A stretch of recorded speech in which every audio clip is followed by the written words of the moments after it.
wabarakatuh. Perkenalkan, saya Elviana Klimata Sabila dengan NIM 20070106126. Saya di sini akan menjelaskan mengenai isu psikologi pada anak berkebutuhan khusus. Nah, yang pertama ini ada tunarungu. Menurut Halahan dan Kaufman 2006, perkembangan bahasa pada anak tunarungu ini jika semakin parah tingkat kerusakan pendengaran dan semakin dini usia awal munculnya kerusakan, maka semakin sulit pula perkembangan bahasa pada anak tunarungu.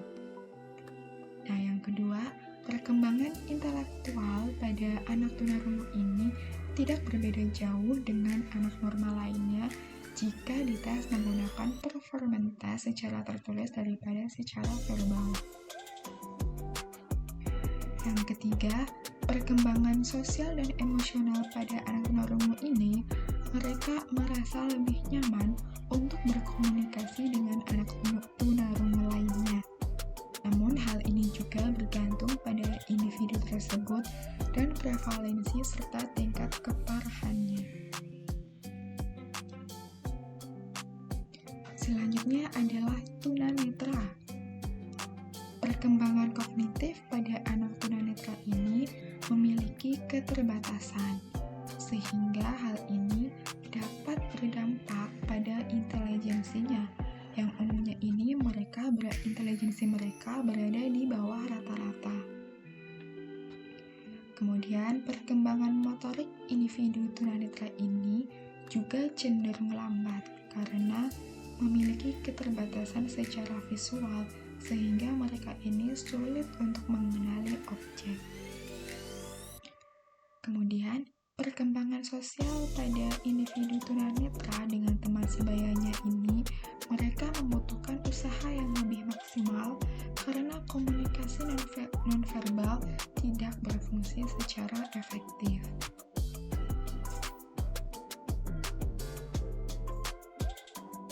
Nah, selanjutnya ini ada tunadaksa. Penyandang tunadaksa ini, mereka itu cenderung merasa apatis, malu, rendah diri, dan juga sensitif. Sehingga hal ini dapat mempengaruhi kemampuan mereka dalam bersosialisasi dan berinteraksi dengan lingkungannya. Kemudian, pandangan negatif dari masyarakat terhadap anak tunadaksa ini membuat mereka mengalami hambatan dalam konsep diri, kemauan, dan motivasinya, sehingga mereka ini merasa tidak percaya diri, putus asa, merasa rendah diri, dan tidak berharga. Nah, hal ini dapat mengganggu dalam hubungan intrapersonalnya. Kemudian ada ADHD atau Attention Deficit Hyperactivity Disorder, yakni gambaran dari anak yang terus-menerus menunjukkan gejala ketidakmampuan memusatkan perhatian, hiperaktif, dan juga impulsif, di mana hal ini dapat menyebabkan gangguan pada area kehidupan yang lebih luas. Nah, pada aspek perilaku, anak ADHD ini menunjukkan perilaku yang negatif dalam kesehariannya, seperti suka menuntut, ikut campur permasalahan orang lain, mudah frustasi, kurang dapat mengendalikan diri, tidak tenang atau merasa gelisah, dan cenderung untuk mendapatkan masalah. Nah, pada aspek sosial, anak ADHD seringkali lebih mementingkan diri sendiri, kasar dan arogan, suka membuat kegaduhan, dan sering berperilaku tanpa perasaan. Selanjutnya adalah tunagrahita atau retardasi mental. Nah, definisi dari tunagrahita ini menurut Grossman dalam Organi dan Estati 2007, tunagrahita itu mengacu pada individu dengan fungsi intelektual yang berada di bawah rata-rata normal dan memiliki kekurangan dalam penyesuaian tingkah laku serta berlangsung pada masa perkembangannya. Nah, fungsi intelektual pada anak tunagrahita ini berada di bawah rata-rata seusianya, terutama pertama, pada kemampuan metakognitif, memory, attention, thinking, dan kemampuan problem solving-nya.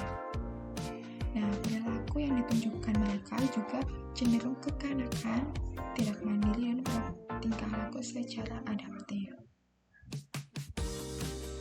Keterampilan komunikasi pada anak tunagrahita ini juga tidak berkembang dengan baik karena mereka memiliki kelemahan dalam pemahaman instruksi dan juga sulit memahami konsep abstrak.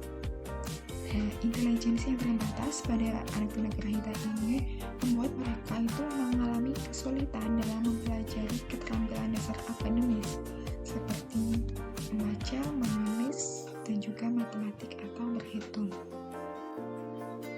Kemudian ada slow learner atau lamban belajar, yakni mereka yang memiliki prestasi belajar di bawah rata-rata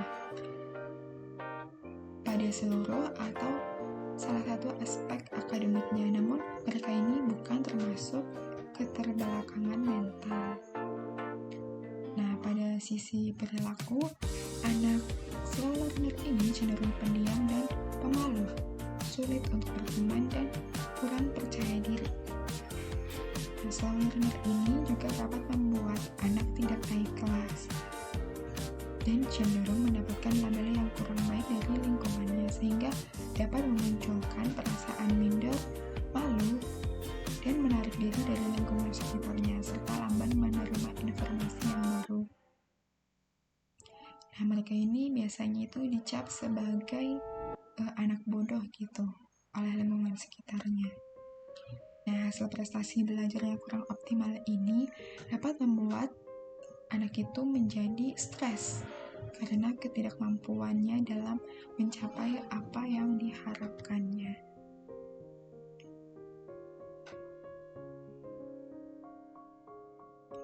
Kemudian ada kesulitan belajar atau learning disabilities.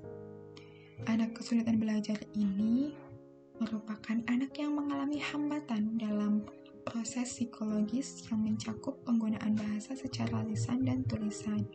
Nah, hambatan tersebut dapat berupa ketidakmampuan mendengar, berpikir, berbicara, membaca, menulis, dan juga mengeja atau berhitung. Nah, hambatan tersebut itu dapat membuat anak memiliki gangguan persepsi, kerusakan, MBD atau minimal brain dysfunction, kemudian kesulitan membaca atau disleksia, dan gangguan memahami kata-kata atau developmental aphasia. Nah, kondisi ini dapat membuat anak tersebut mengalami kesulitan untuk mempelajari ilmu pengetahuan dan keterampilan dirinya. Nah, selanjutnya ini ada anak indigo. Nah, anak indigo ini biasanya mereka yang dapat melihat masa depan atau dapat melihat dimensi lain. Nah, anak indigo ini menuntut perhatian yang lebih dan menganggap bahwa hidup ini terlalu berharga untuk dilewati begitu saja. Jadi, tidak jarang anak indigo ini mengalami kesulitan dalam menyesuaikan diri dengan lingkungan sekitarnya karena mereka ini sering dicap sebagai anak yang mengalami ADHD atau bentuk hiperaktivitas lainnya. Sehingga itu kalau misalnya mereka dapat melihat hal-hal di luar nalar seperti melihat dimensi lain, itu biasanya sama orang yang tidak percaya itu disebut dengan halusinasi gitu. Nah, jadi mereka ini karena hal-hal tersebut gitu membuat mereka ini merasa tidak mampu dan juga tidak menyadari apa yang menjadi kelebihan dirinya. Gifted child atau anak berbakat. Nah, anak gifted ini mereka itu memiliki potensi kesejahteraan psikologi yang tinggi. Namun hal itu juga seringkali gagal dicapai karena kurangnya dukungan dari lingkungan sekitarnya. Kemudian, permasalahan yang sering dihadapi pada anak berbakat diantaranya itu ada labeling. di mana mereka itu memberikan label pada anak berbakat bahwa ia itu berbakat, sehingga hal itu dapat menimbulkan harapan mengenai kemampuan yang dimilikinya dan mengakibatkan beban mental jika dirinya itu tidak dapat memenuhi apa yang diharapkan oleh si pemberi label itu. Kemudian underachievement,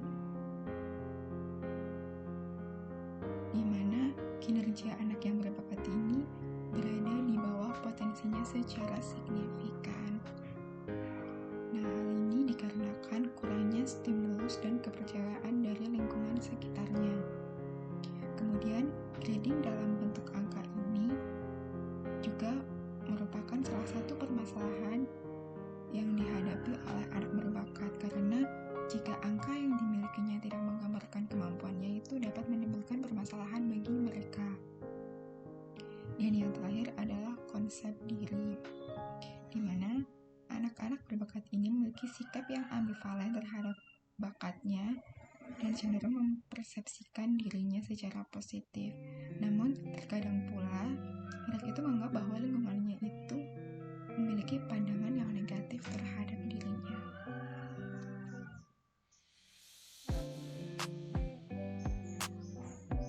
Baik, sekian presentasi